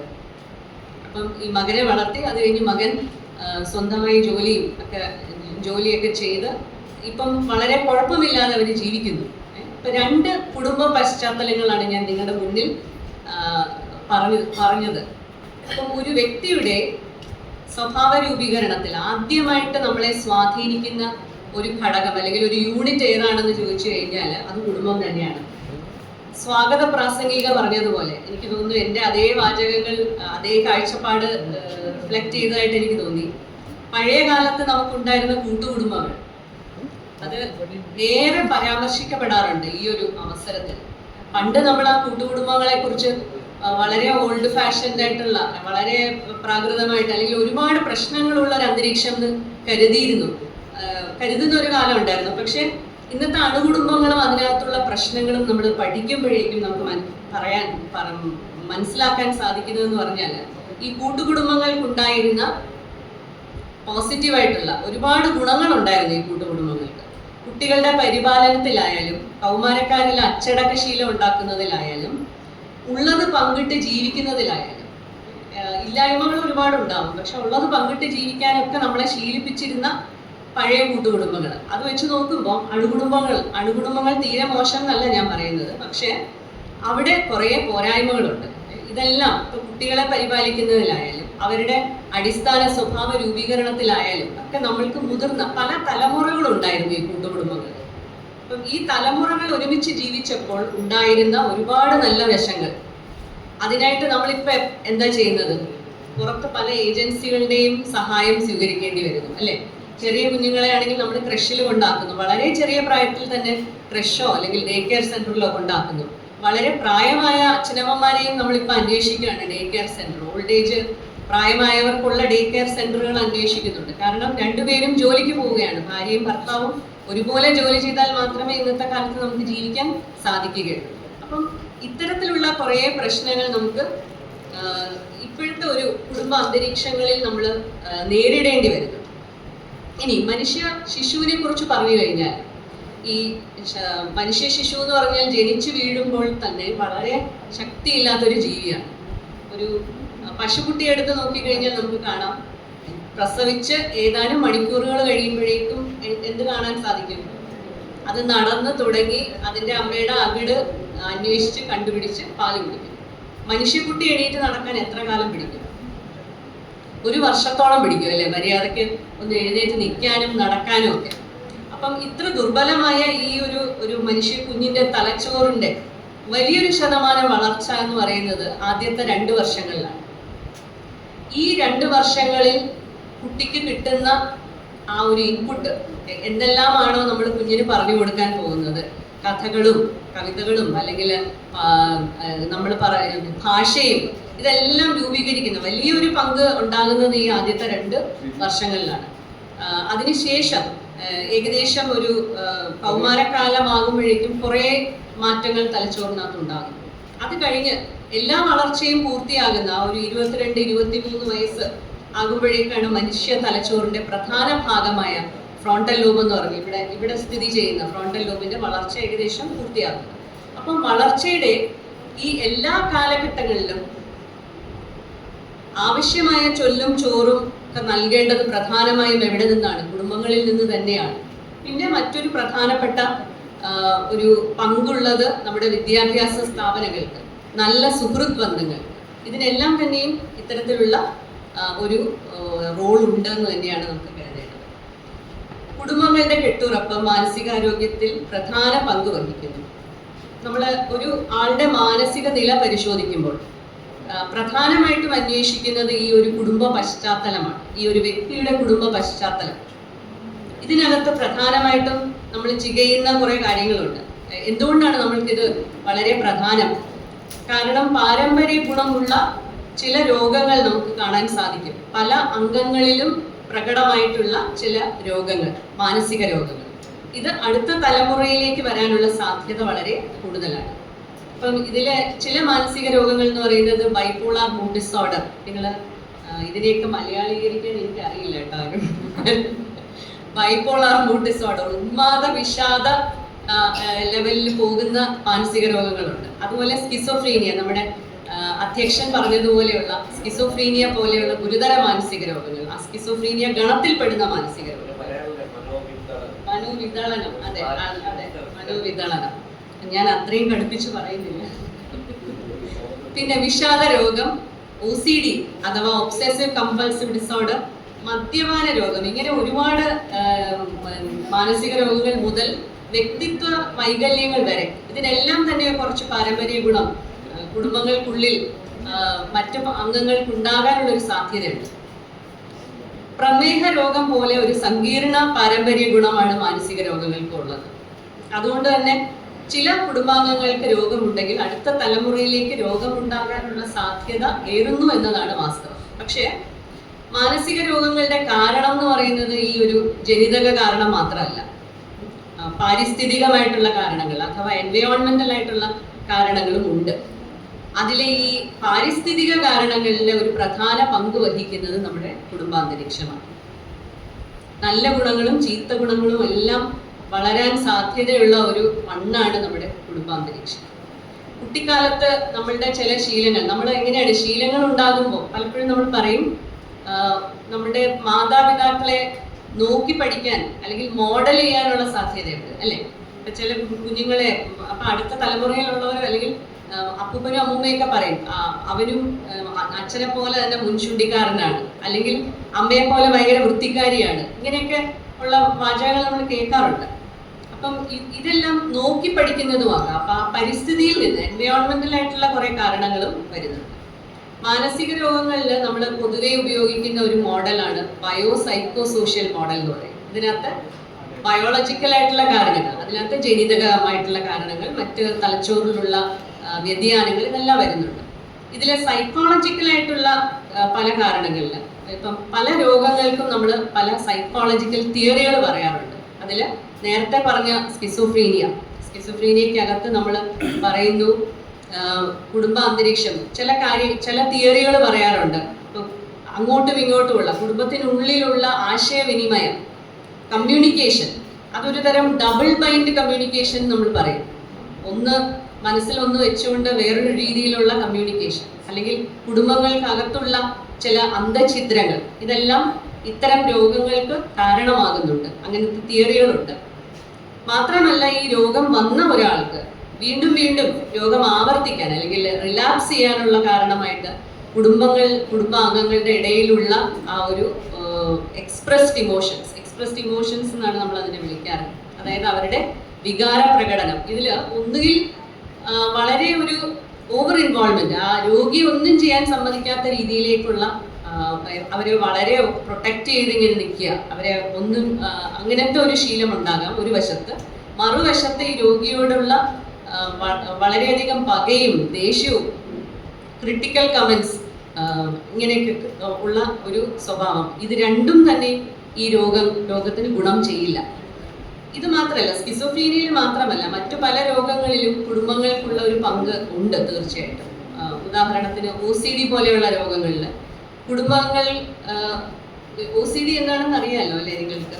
ഒബ്സസീവ് കമ്പൾസീവ് ഡിസോർഡർ, ആവർത്തിച്ചു വരുന്ന ചില ചിന്തകൾ, അതിനെ തുടർന്ന് ആവർത്തിച്ച് ചെയ്യുന്ന ചില പ്രവർത്തികൾ, കമ്പൾഷൻസ്. ഇപ്പം വൃത്തിയെക്കുറിച്ച് അല്ലെങ്കിൽ അഴുക്കിനെ കുറിച്ച് ഭയങ്കരമായ ഒബ്സെഷൻസ് ഉള്ള ഒരാൾ എപ്പോഴും കൈ ആവർത്തിച്ച് കൈ കഴുകിക്കൊണ്ടിരിക്കും, കുളിക്കാൻ ധാരാളം സമയമെടുക്കും. അപ്പം ഇങ്ങനെയുള്ള OCD പോലെയുള്ള രോഗങ്ങളിൽ നമുക്ക് കാണാൻ സാധിക്കും കുടുംബാംഗങ്ങളും ഇതിന്റെ ആകാറുണ്ട്. അപ്പം അവരുടെ ഈ ഒരു പങ്ക് നമ്മൾ വെട്ടിമാറ്റിയില്ലെങ്കിൽ ഈ രോഗത്തിന്റെ ചികിത്സ ചിലപ്പം പൂർത്തീകരണത്തിലേക്ക് ചെല്ലില്ല. അതുപോലെയാണ് മദ്യപാന രോഗത്തിൽ. മദ്യപാന ശീലമുള്ള അല്ലെങ്കിൽ മദ്യപാന രോഗം ആസക്തിയുള്ള പല ആളുകളുടെയും കുടുംബാംഗങ്ങൾ, ഒന്നുകിൽ അമ്മയാകാം അല്ലെങ്കിൽ ഭാര്യയാകാം, ഇവർ ചിലപ്പം രോഗിക്ക് വേണ്ടി ന്യായീകരണം പറഞ്ഞുകൊണ്ടിരിക്കുന്നത് നമുക്ക് കേൾക്കാൻ സാധിക്കും.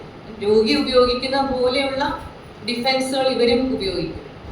അയ്യോ ചേട്ടൻ അങ്ങനെ ഒന്നും കുടിക്കൂല കേട്ടോ, വല്ലപ്പോഴും കുടിക്കത്തേ ഉള്ളൂ, ഓണത്തിനോ ക്രിസ്മസിനോ അങ്ങനെ എന്തെങ്കിലും ഉള്ളൂ എന്ന് രോഗിക്ക് വേണ്ടി. സ്ഥിരം മദ്യപാന ചികിത്സയ്ക്കാണ് വന്നിരിക്കുന്നത്, ആൾക്ക് വ്യക്തമായ ആസക്തി ഉണ്ട്, അഡിക്ഷൻ ഉണ്ട്, പക്ഷെ അവിടെ ഈ ന്യായീകരണം നടത്തുന്നത് കുടുംബാംഗങ്ങൾ തന്നെയാണ്. ഇങ്ങനെ കുടുംബത്തിന് ഒരുപാട് പല വിധത്തിൽ മാനസിക നിലയെ സ്വാധീനിക്കാൻ സാധിക്കും. ഇപ്പം പറഞ്ഞുകൊണ്ടിരുന്നാൽ ഒരുപാട് പറഞ്ഞുകൊണ്ടിരിക്കാനാണ്, പക്ഷേ ഞാൻ എൻ്റെ സമയം കഴിഞ്ഞ സ്ഥിതിക്ക് മാനസിക വളർച്ചയിലും തളർച്ചയിലും ഞാൻ എല്ലാം കൂടെ സ്വാംശീകരിച്ച് പറഞ്ഞു കഴിഞ്ഞു എന്നുള്ളതാണ് എൻ്റെ മനസ്സിൽ. അപ്പൊ മാനസിക വളർച്ചയിലും തളർച്ചയിലും കുടുംബത്തിനുള്ള ഒരു പ്രധാന പങ്ക്, ഇതിലെ എല്ലാ ആശയങ്ങളും ഞാൻ പറഞ്ഞു എന്ന് ഞാൻ ഒരിക്കലും കരുതുന്നില്ല, പക്ഷെ കുറച്ച് ആശയങ്ങൾ നിങ്ങളിൽ പങ്കുവയ്ക്കാൻ സാധിച്ചു എന്നാണ് ഞാൻ കരുതുന്നത്. ഒരിക്കൽ കൂടി എനിക്ക് ഈ അവസരം തന്ന ഭാഷാ ഇൻസ്റ്റിറ്റ്യൂട്ടിനും വേദി ഒരുക്കിയ അരുണിനും നന്ദി പറഞ്ഞുകൊണ്ട് നിർത്തുന്നു. Thank you.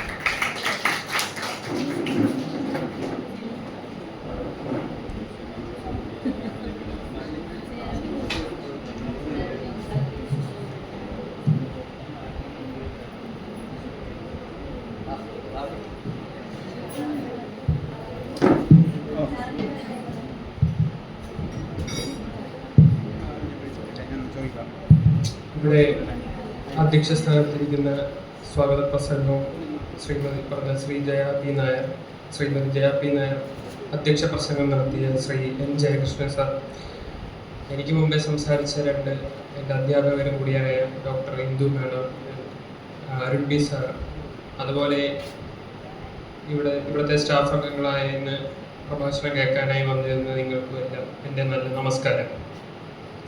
എനിക്ക് തന്നിരിക്കുന്ന വിഷയം നേതൃപാഠവും മാനസികാരോഗ്യം. അപ്പോൾ നേരത്തെ സംസാരിച്ച പല വിഷയങ്ങളും, അതുപോലെ ഈ വർഷത്തെ മെൻ്റൽ ഹെൽത്ത് ഡേയിലെ വിഷയവും തമ്മിൽ വളരെയേറെ ബന്ധമുള്ള ഒരു വിഷയമാണെന്ന് ഞാൻ കരുതുന്നു. ഒന്ന്, തൊഴിലിടങ്ങളിലെ മാനസികാരോഗ്യം. സാർ നേരത്തെ സംസാരിച്ചു, അതിനെപ്പറ്റി പുസ്തകവും വളരെ വിശദമായിട്ട് എഴുതിയിട്ടുണ്ട്.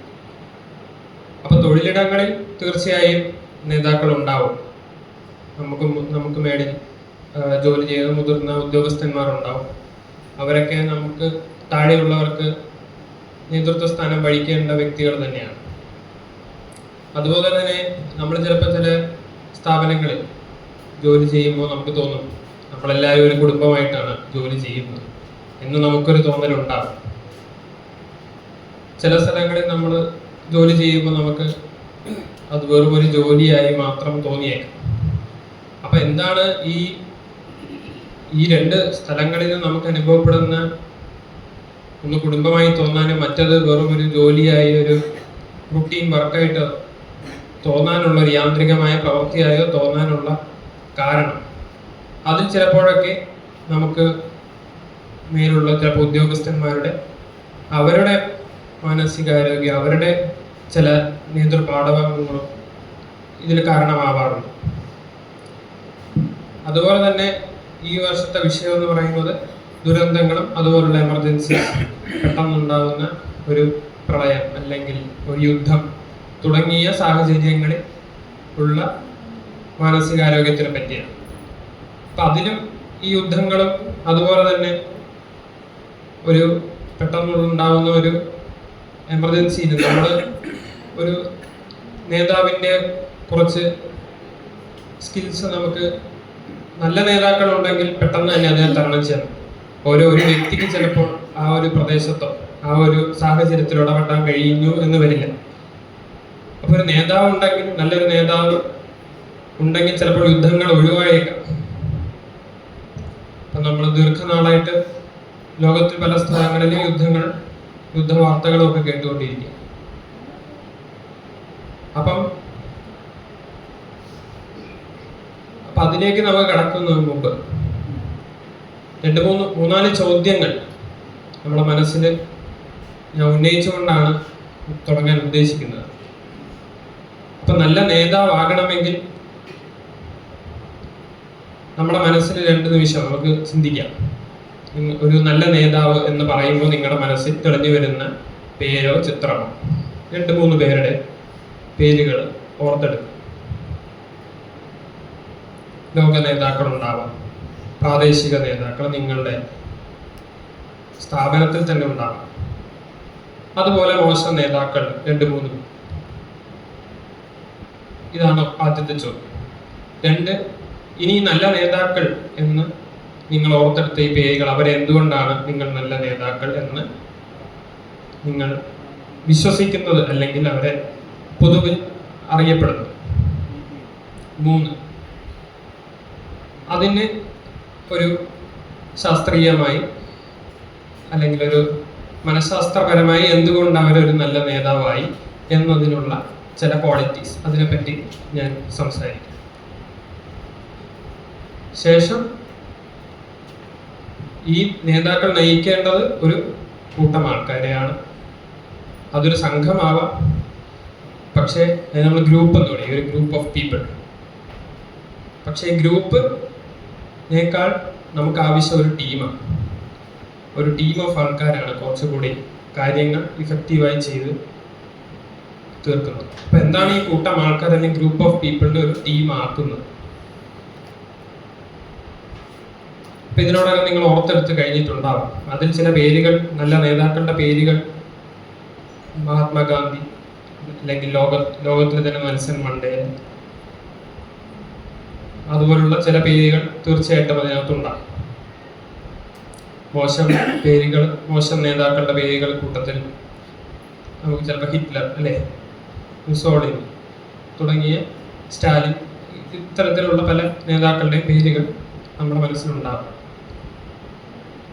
അപ്പോൾ എന്തൊക്കെയാണ് ഈ നേതാക്കൾ ഒരു നല്ല നേതാവാക്കുന്നത്? അതാണ് രണ്ടാമത്തെ ചോദ്യം. അതിനു മുമ്പ് ഇന്റലിജൻസ് എന്താണെന്ന് നമുക്കറിയാം, അല്ലേ? ഇന്റലിജൻസ് എന്ന് പറഞ്ഞാൽ ബുദ്ധിശക്തി എന്ന് പറയും. അപ്പം അത് പല രീതിയിൽ നമ്മൾ അളക്കാറുണ്ട്. നമ്മൾ പല കാര്യങ്ങൾ ചെയ്യാനുള്ള കാര്യക്ഷമതയായാലും കണക്ക് കൂട്ടാനും വളരെ സങ്കീർണമായ പ്രശ്നങ്ങൾ നമുക്ക് ചെയ്തു തീർക്കാൻ പറ്റുന്നത് ആയ പല സ്കിൽസ് ചേർന്നാണ്. ഇപ്പോൾ പുതിയതായിട്ട് ഇതിനകത്ത് വന്നിട്ടുള്ള, പുതുതായിട്ടല്ല, ഈ അടുത്തൊരു കാലത്ത് വന്നിട്ട് പറഞ്ഞു കേൾക്കുന്നൊരു പുതിയൊരു ഇതാണ് ഇമോഷണൽ ഇൻ്റലിജൻസ് എന്ന് പറയുന്നത്. ഈ ഇൻ്റലിജൻസിൽ തന്നെ നമ്മൾ സാധാരണയായിട്ട് ഈ ഒരു ബുദ്ധി പരിശോധന നടത്തുമ്പോൾ നമ്മൾ പലപ്പോഴും അത് നമ്മൾ ചെയ്യാറില്ല. പക്ഷേ അമേരിക്കയിലെ ഒരു സൈക്കോളജിസ്റ്റായ ഡേവിഡ് ഗോൾമാൻ എന്ന് പറയും. അദ്ദേഹം ഈ ഇതുപോലുള്ള പല കോർപ്പറേറ്റ് സ്ഥാപനങ്ങളിലും സംഘടനകളിലുമുള്ള സക്സസ്ഫുള്ളായ നേതാക്കൾ, അവരെ ദീർഘകാലം ഒബ്സർവ് ചെയ്യുകയും പഠിക്കുകയും ചെയ്തതിൻ്റെ ഫലമായി അദ്ദേഹം നിരീക്ഷിച്ച കുറച്ച് കാര്യങ്ങളുണ്ട്. അതെന്ന് പറഞ്ഞു കഴിഞ്ഞാൽ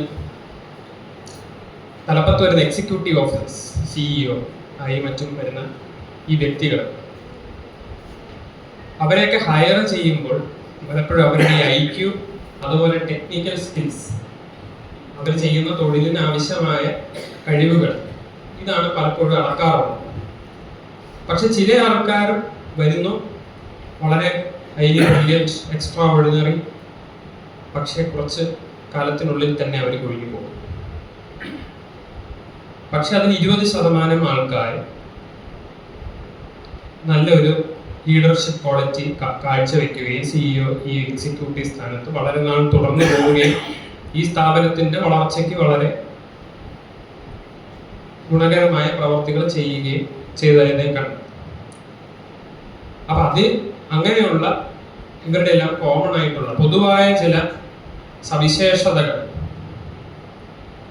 അദ്ദേഹം നോക്കിയപ്പോഴാണ് ഈ പറയുന്ന ആൾക്കാരിലെല്ലാം ഇമോഷണൽ ഇന്റലിജൻസ് വളരെ കൂടുതലാണ് എന്ന് അദ്ദേഹം കണ്ടെത്തിയത്.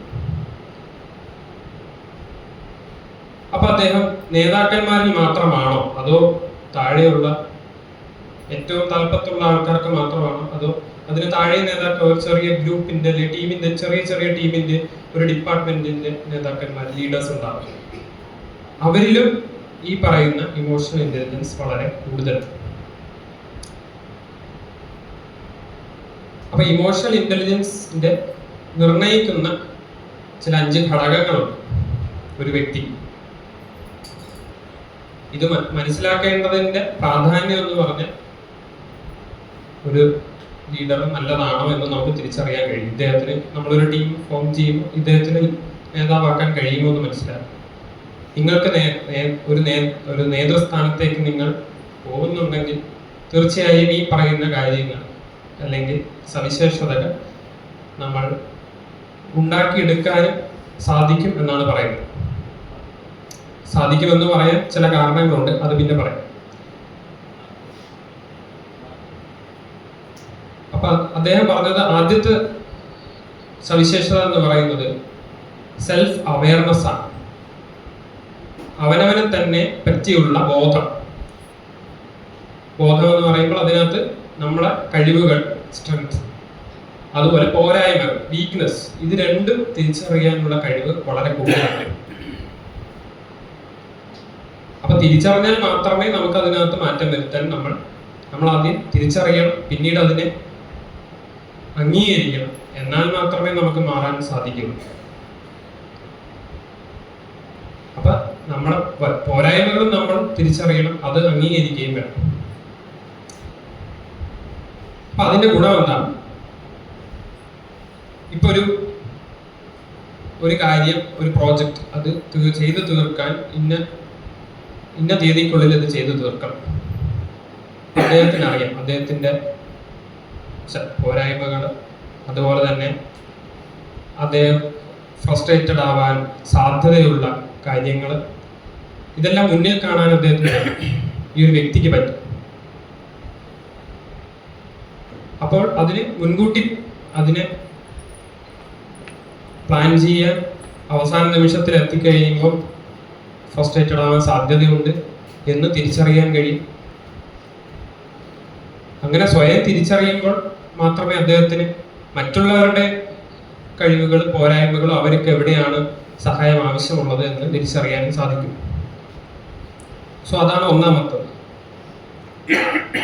രണ്ടാമത്തത് സെൽഫ് റെഗുലേഷൻ എന്ന് പറയും, ആത്മനിയന്ത്രണം. ആത്മനിയന്ത്രണം എന്ന് പറയുമ്പോൾ സമ്മർദ്ദങ്ങളുള്ള സാഹചര്യങ്ങൾ, തൊഴിലിടങ്ങളിൽ നമ്മൾ ഒരു കൂട്ടം ആൾക്കാരെ നയിക്കുമ്പോൾ തീർച്ചയായിട്ടും പല പല സമ്മർദ്ദങ്ങൾ അവരുടെ ഭാഗത്തു നിന്നും, അതുപോലെ നമ്മൾ ചെയ്തു തീർക്കുന്ന കാര്യങ്ങളിൽ പുറമേ നിന്നുള്ള പല സമ്മർദ്ദങ്ങളും ഉണ്ടാവാം. ഈ ഒരു പല സന്ദർഭങ്ങളിലും മനോധൈര്യം കൈവിടാതെ, അല്ലെങ്കിൽ താഴെയുള്ളവരോട് അവർ ചെയ്യുന്ന ചെറിയ എന്തെങ്കിലും ഇതിന് പൊട്ടിത്തെറിക്കാതെ അതിനെ മുന്നോട്ട് കൊണ്ടുപോകണമെങ്കിൽ ഈ സെൽഫ് റെഗുലേഷൻ വളരെ പ്രധാനമാണ്. അതിന് പല സ്ട്രെസ് മാനേജ്മെന്റ് ടെക്നിക്സ്, മൈൻഡ്ഫുൾനെസ് തുടങ്ങിയ കാര്യങ്ങളൊക്കെ ഇവരൊക്കെ ഭയങ്കര മൈൻഡ്ഫുൾ ആയിരുന്നു എന്നാണ് പറയുന്നത്. അപ്പൊ ഇങ്ങനത്തെ ചില കാര്യങ്ങൾ പരിശീലിക്കുന്നത് സെൽഫ് റെഗുലേഷൻ അല്ലെങ്കിൽ ആത്മനിയന്ത്രണത്തിന് സഹായിക്കും. അപ്പൊ ഈ പറഞ്ഞ ഇതിന്റെ പ്രധാന ഗുണമെന്ന് പറഞ്ഞു കഴിഞ്ഞാൽ നമ്മൾ സാധാരണയായിട്ട് പറയും യഥാ രാജ തഥാ പ്രജ. ഈ നേതാവ് എങ്ങനെയാണോ അതുപോലെ ഇരിക്കുവാണെങ്കിൽ അദ്ദേഹം പൊട്ടിത്തെറിക്കുകയും വളരെ ചെറിയൊരു ഇതിന് ക്ഷോഭിതനാവുകയും ചെയ്യുക, നേരത്തെ അരുൺ ബി നായർ ഡോക്ടർ സൂചിപ്പിച്ചതുപോലെ ഉള്ള ചില നെഗറ്റീവായിട്ടുള്ള ട്രേറ്റ്സ് കാണിക്കുകയും ചെയ്യുകയാണെങ്കിൽ തീർച്ചയായും ആ വർക്ക് ചെയ്യുന്ന ടീമിനോ ഗ്രൂപ്പിനോ വിഘടിച്ച് നിൽക്കുക, അവർ തമ്മിൽ പരസ്പര സഹകരണം ഉണ്ടാവുക തുടങ്ങിയ കാര്യങ്ങളെല്ലാം ഈ പറയുന്ന ടീമിലും ഉണ്ടാകും. നമ്മളൊരു ചെറിയ ജലാശയത്തിലേക്ക് കല്ലെടുത്തെറിയുന്നവർ എന്ത് സംഭവിക്കും? കല്ലെടുത്തെറിഞ്ഞ് കഴിയുമ്പോൾ ചെറിയ വേവ്സ് രൂപപ്പെടും, അതിങ്ങനെ പടർന്നുകൊണ്ടിരിക്കും. അപ്പം ചിലപ്പോൾ നേതാവിൽ നിന്നായിരിക്കും ഇത് തുടങ്ങുന്നത്, പിന്നെ താഴോട്ട് മേളിൽ നിന്ന് കിട്ടിയത് ഞാൻ താഴോട്ട് കൊടുക്കും, താഴെ കിട്ടിയവർ പിന്നെ താഴോട്ട് കൊടുക്കും. അപ്പം മൊത്തത്തിൽ ഈ ടീമിൻ്റെ ഔട്ട്കം അല്ലെങ്കിൽ നമ്മൾ എന്താണോ ചെയ്യാൻ ഉദ്ദേശിക്കുന്നത് അത് ഫലവത്തായി ചെയ്യാൻ കഴിയില്ല എന്ന് മാത്രമല്ല, നമ്മുടെ ഈ പറയുന്ന ജോലി അത് വെറും ഒരു യാന്ത്രികമായി മാറും. മൂന്നാമത്തതാണ് മോട്ടിവേഷൻ, കാര്യം ചെയ്യാനുള്ള ഒരു വ്യഗ്രത. അപ്പം മോട്ടിവേഷൻ നമുക്കറിയാം, പറയാം മോട്ടിവേഷൻ വീഡിയോസ് അല്ലെങ്കിൽ മോട്ടിവേഷൻ ക്ലാസ്സസ് ഒക്കെ ഉണ്ട്. നമുക്ക് ഒരു കാര്യം നമ്മൾ ചെയ്യിപ്പിക്കാനോ അല്ലെങ്കിൽ നമുക്ക് സ്വയം അത് ചെയ്യണമെന്ന് തോന്നാനുള്ള വളരെ തീവ്രമായ ഒരു ആഗ്രഹം എന്നൊക്കെ വേണമെങ്കിൽ പറയാം. അപ്പം ഈ മോട്ടിവേഷൻ്റെ ഇതിൽ ചില വ്യത്യാസമുണ്ട്. അപ്പം ഈ നല്ല നേതാക്കൾ എന്ന് പറയുന്നത് നമുക്ക് രണ്ട് രീതിയിൽ മോട്ടിവേറ്റഡ് ആകും. നമ്മളൊരു ജോലി ചെയ്യുകയാണെങ്കിൽ ജോലി ചെയ്യുന്നതിൻ്റെ പ്രതിഫലം കിട്ടാൻ വേണ്ടി നമ്മൾ വേണമെങ്കിൽ ജോലി ചെയ്യാം. പ്രതിഫലം തീർച്ചയായിട്ടും വേണം, ഇല്ലെന്നല്ല. പക്ഷെ അതായിരിക്കും പ്രധാനമായിട്ടുള്ളത്. അല്ലെങ്കിൽ ചിലപ്പോൾ നമുക്ക് കിട്ടുന്ന പ്രൊമോഷനോ അല്ലെങ്കിൽ മറ്റംഗീകാരങ്ങളോ ആകും. അല്ലെങ്കിൽ ഇത് ചെയ്തു തീർക്കുമ്പോൾ കിട്ടുന്ന ഒരു സംതൃപ്തിയാവാം നമുക്ക് കിട്ടുന്ന മോട്ടിവേഷൻ. അല്ലെങ്കിൽ നമ്മൾ ജോലി ചെയ്യുന്ന സ്ഥാപനം അല്ലെങ്കിൽ നമ്മൾ ചെയ്യുന്ന ഒരു പ്രോജക്റ്റ് അത് വിജയിക്കുന്നതിലുള്ള ഒരു സന്തോഷമാവാം നമുക്ക് ചെയ്യാനുള്ള മോട്ടിവേഷൻ. ഇപ്പൊ ഒന്ന് ടീമിന്റെ വിജയമാണ്, മറ്റേത് നമ്മുടെ തന്നെ ഇൻഡിവിജ്വൽ, നമ്മുടെ വ്യക്തിപരമായ നേട്ടങ്ങൾ. ഈ സക്സസ്ഫുൾ ആയ ലീഡേഴ്സ് അല്ലെങ്കിൽ ഈ നേതാക്കന്മാർ കൂടുതൽ മോട്ടിവേഷൻ എന്ന് പറയുന്നത് വിജയത്തിലോ അവർ ചെയ്തു തീർക്കുന്ന കാര്യത്തിൽ സംതൃപ്തിക്കോ വേണ്ടിയാണ് അവർ കൂടുതൽ ഒരു വാല്യൂ അല്ലെങ്കിൽ മൂല്യത്തിൽ അധിഷ്ഠിതമായിട്ടാണ് അവരുടെ മോട്ടിവേഷൻ എന്ന് പറയുന്നത്. അപ്പോൾ അതുകൊണ്ട് തന്നെ അവർക്കൊരു തോൽവികൾ എപ്പോഴും ഉണ്ടാവും. നമ്മൾ എന്ത് ചെയ്താൽ തോൽവികൾ സ്വാഭാവികമാണ്, അല്ലെങ്കിൽ ചെറിയൊരു സെറ്റ് ബാക്ക് അല്ലെങ്കിൽ ചെറിയ പോരായ്മകൾ സ്വാഭാവികമാണ്. പക്ഷെ അതിലൊന്നും അവർ ഡീമോട്ടിവേറ്റഡ് ആകാത്തതിന്റെ കാരണം അവര് ഇതിനെ പിന്നെയും ഈ ഒരു പാളിച്ചയിൽ ഇനി മുൻപോട്ട് പോകാൻ പറ്റുമെന്ന് അവർ തീർച്ചയായിട്ടും വിശ്വസിക്കുന്നത്. ഫൈനൽ ഔട്ട്കം അവരുടെ പ്രവർത്തനത്തിന് സാരമായി ബാധിക്കുന്നു. അവർ റെസീലിയൻസ് എന്ന് പറയും. ഈ പറയുന്ന തോൽവികളിൽ നമ്മൾ വീഴാതിരിക്കാനും വീണാനും നമ്മൾ ഉയർന്നു വരാനും ഉള്ള നമ്മുടെ കഴിവ്, അതും ഈ മോട്ടിവേഷൻ്റെ ഒരു ഭാഗമാണ്. അതുപോലെ അവരവരുടെ പെർഫോമൻസ്, സ്വന്തം പെർഫോമൻസ് മറ്റുള്ളവരുമായിട്ട് കമ്പയർ ചെയ്തുകൊണ്ടല്ല, അവരുടെ തന്നെ പെർഫോമൻസിനെയാണ് ഇന്നലെ ഇത്രയും എനിക്ക് ചെയ്യാൻ സാധിച്ചു, നാളെ അടുത്ത ഒരു ദിനത്ത് ഇതിനേക്കാൾ കൂടുതൽ എങ്ങനെ ചെയ്യാൻ സാധിക്കും, എങ്ങനെ താഴെയുള്ളവരെ അതിനെ മോട്ടിവേറ്റ് ചെയ്യാനും സാധിക്കും എന്നുള്ളതായിരിക്കും അവരുടെ ലക്ഷ്യം. സോ അതാണ് മോട്ടിവേഷനെ പറ്റി ചെറിയൊരു. നാലാമത്തതാണ് എമ്പതി, അനുതാപം. നേരത്തെ സാർ സൂചിപ്പിച്ചു. അപ്പൊ എമ്പതിയുടെ ഒരു പ്രധാന ഘടകം എന്ന് പറഞ്ഞു കഴിഞ്ഞാൽ നമുക്ക് ചുറ്റുമുള്ളവരും കീഴ് ജീവനക്കാരും അല്ലെങ്കിൽ സഹപ്രവർത്തകരും ഒക്കെ പല കാര്യങ്ങൾ പറയുന്നുണ്ടാകും. ചിലപ്പോൾ അവരുടെ വിഷമങ്ങളായിരിക്കും. അപ്പൊ മലയാളത്തിൽ ഇതിനെ കേൾക്കുക എന്ന് പറയും, പക്ഷെ ഇംഗ്ലീഷിൽ 2 പദങ്ങളുണ്ട്, ഹിയറിംഗ് ആൻഡ് ലിസണിങ്. അപ്പൊ നമുക്ക് വെറുതെ കേൾക്കാം, അവർ പറയുന്നത് കേൾക്കാം, ആ ഹിയറിംഗ് വെറുതെ കേൾക്കുക. ലിസണിങ് എന്ന് പറയുമ്പോൾ ആക്റ്റീവ് ലിസൺ. അപ്പൊ ആക്റ്റീവ് ലിസണിങ് അവർ പറയുന്ന വാക്കുകളല്ല, അതിന് പുറകിലുള്ള വികാരങ്ങളുണ്ട്, അവരുടെ തന്നെ പരിഭവങ്ങളോ ആശങ്കകളോ ഉണ്ട്. അപ്പൊ ഇതെല്ലാം തന്നെ ഈ എമ്പതി കൂടുതലായ ഒരു വ്യക്തി അല്ലെങ്കിൽ ഒരു നേതാവിന് തിരിച്ചറിയാൻ സാധിക്കും, അല്ലെങ്കിൽ സാധിക്കണം നമ്മളൊരു ഇതിന് നേതാവ് ആകുന്നുണ്ടെങ്കിൽ. അപ്പൊ ആദ്യം പറഞ്ഞ 3 എണ്ണം: സെൽഫ് അവയർനെസ്, നമ്മളെ പറ്റിയുള്ള തന്നെ ബോധം; 2 ആത്മനിയന്ത്രണം; 3 എമ്പതി, മോട്ടിവേഷൻ. ഇത് 3 വ്യക്തിയിൽ അധിഷ്ഠിതമാണ്, അവനവനെ തന്നെ സംബന്ധിക്കുന്നതാണ്. നേതാവിന് സ്വയം ഉണ്ടാവേണ്ട ചില ക്വാളിറ്റീസ്. ഇത് 3 ഇനിയുള്ള 2 എണ്ണം: ഒന്ന് അനുതാപം, അതുപോലെ 5-മത്തതാണ് സോഷ്യൽ സ്കിൽസ് എന്ന്. നമുക്ക് ടെക്നിക്കൽ സ്കിൽസ് ഉണ്ട്, മറ്റ് സ്കിൽസ് ഉണ്ട്. സോഷ്യൽ സ്കിൽസ് എന്ന് പറയുമ്പോൾ വെറുതെ സോഷ്യലൈസ് ചെയ്യുന്നതിനേക്കാൾ ഉപരി ചിലപ്പോൾ ചില സഹപ്രവർത്തകരാവാം, അല്ലെങ്കിൽ നമ്മൾ പുറമേ കണ്ടുമുട്ടുന്നവരാവാം, നമ്മൾ അക്വൈൻറ്റൻസസ്.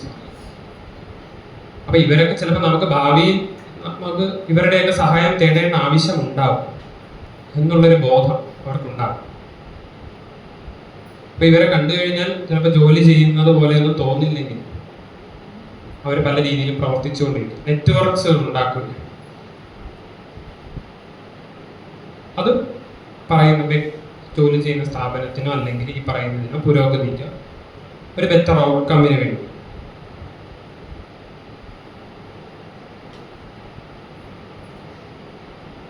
അപ്പൊ ഇതെല്ലാം പരസ്പര പൂരകങ്ങളാണ്. ഇതിലേതെങ്കിലും 1-2 എണ്ണം ഉണ്ട്, മറ്റതില്ല എന്ന് പറയാൻ സാധിക്കും. അനുതാപവും ആത്മനിയന്ത്രണം ഉണ്ടെങ്കിൽ തീർച്ചയായിട്ടും സോഷ്യൽ സ്കിൽസും വളരെ കൂടുതലായിരിക്കും, സാമൂഹികമായിട്ടുള്ള.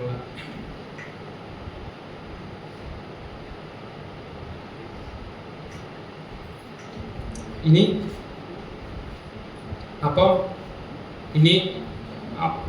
ചുരുക്കി പറയാം 5 മിനിറ്റില്.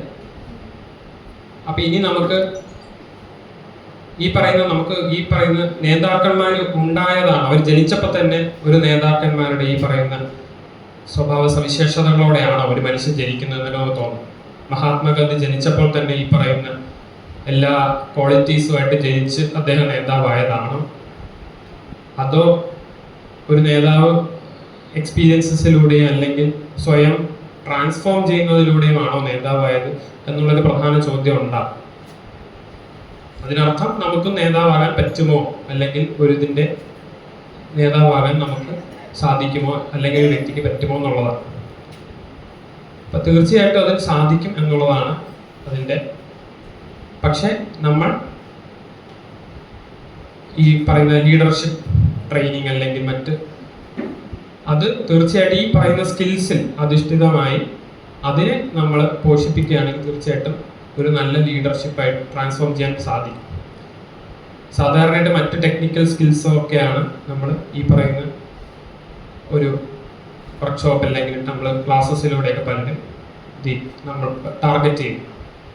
അപ്പോൾ ഇമോഷണൽ ഇൻ്റലിജൻസിൻ്റെ ഈ ഘടകങ്ങൾ ടാർഗറ്റ് ചെയ്തുകൊണ്ട് നമുക്ക് ഈ നേതൃപാടവം പോഷിപ്പിച്ചെടുക്കാൻ തീർച്ചയായിട്ടും സാധിക്കും. അവസാനമായിട്ട് ഈ പറയുന്ന ടീം അല്ലെങ്കിൽ ഗ്രൂപ്പ് അതിൻ്റെ ഒരു 4 സവിശേഷതകളും പറയുന്നത്. അതിനുദാഹരണം ഇപ്പം ഞങ്ങളുടെ ഇതിലാണെങ്കിൽ ഞങ്ങൾ സൈക്യാട്രിസ്റ്റ് ഉണ്ടാകും. നമ്മളൊരു ഗ്രൂപ്പായിട്ടൊരു സ്ഥലത്ത് പോവുകയാണെങ്കിൽ സൈക്യാട്രിസ്റ്റ് കാണാം, കൂടെ ഒരു ക്ലിനിക്കൽ സൈക്കോളജിസ്റ്റ് കാണാം, ഒരു social worker, psychiatric social worker, ഒരു നേഴ്സ്, ഒക്കെ ഒരു ടീമായിട്ടാണ് പോകുന്നത്. അപ്പം നമ്മൾ വെറുതെ കൂടിച്ചേരുമ്പോൾ ഇതുപോലെ ഒരു ഗ്രൂപ്പാണ്. അപ്പം നിങ്ങളായാലും തീർച്ചയായിട്ടും നിങ്ങളുടെ സ്ഥാപനത്തിലും ഉണ്ടാകും. പല ഡിപ്പാർട്ട്മെൻറ്റുകൾ, ഒരു ആശുപത്രിയോ അല്ലെങ്കിൽ മറ്റ് സ്ഥാപനത്തിൽ പല ഡിപ്പാർട്ട്മെൻറ്റുകളും കാണും. നമ്മളൊരു സ്ഥലത്തേക്ക് ഒരു ഗ്രൂപ്പാണ്. അതെപ്പോഴാണ് ഒരു ടീമാവുന്നത്? പരസ്പരം ഒരു ബോണ്ടുള്ള.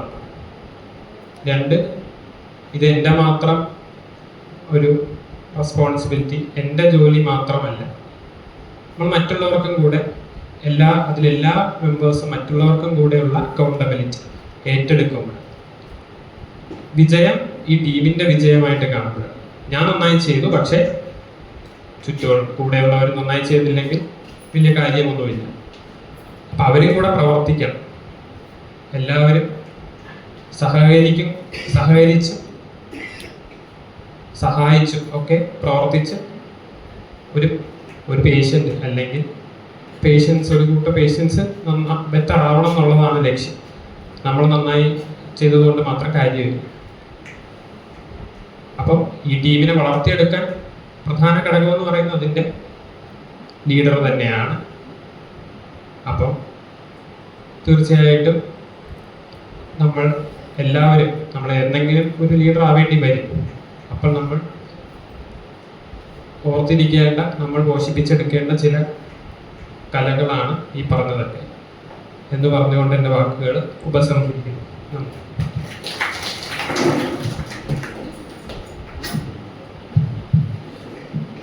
ഇവിടെ സംസാരിച്ച ഈ 3 വിഷയങ്ങളെ സംബന്ധിച്ച് നിങ്ങൾക്ക് എന്തെങ്കിലും ചോദിക്കാനുണ്ടെങ്കിൽ ചോദിക്കാം. അതല്ലെങ്കിൽ പൊതുവായിട്ടുള്ള ചോദ്യങ്ങളാണെങ്കിൽ അതും ചോദിക്കാം. പക്ഷെ 12 മണിയാകാറായി. 12 മണിക്ക് കൺസൾട്ടേഷൻ ആരംഭിക്കുകയാണ്. എനിക്ക് തോന്നുന്നു ഒരു 20-21 പേര് നൽകിയിട്ടുണ്ട്. അതുകൊണ്ട് ഒരാൾക്കൊരു 10 മിനിറ്റ് കൂടുതൽ കൺസൾട്ടേഷൻ സമയം കിട്ടത്തില്ല. അതുകൊണ്ട് ചോദ്യങ്ങൾ ചോദിക്കാനുള്ളത് ഇപ്പോഴും ചോദിക്കണം, പൊതുവായിട്ടുള്ളത്. നമ്മൾ അന്യോന്യം നോക്കിക്കൊണ്ടിരുന്ന് കഴിഞ്ഞാൽ സമയം പോകും. അതുകൊണ്ട് ചോദ്യങ്ങൾ ഉടനെ എന്തെങ്കിൽ ഇവിടെ സംസാരിച്ച വിഷയത്തെ സംബന്ധിച്ചാകാം, അല്ലെങ്കിൽ നിങ്ങൾക്ക് മറ്റെന്തെങ്കിലും സംശയങ്ങളുണ്ടെങ്കിൽ അത് ചോദിക്കാം, പൊതുവായിട്ടുള്ളതാണെങ്കിൽ.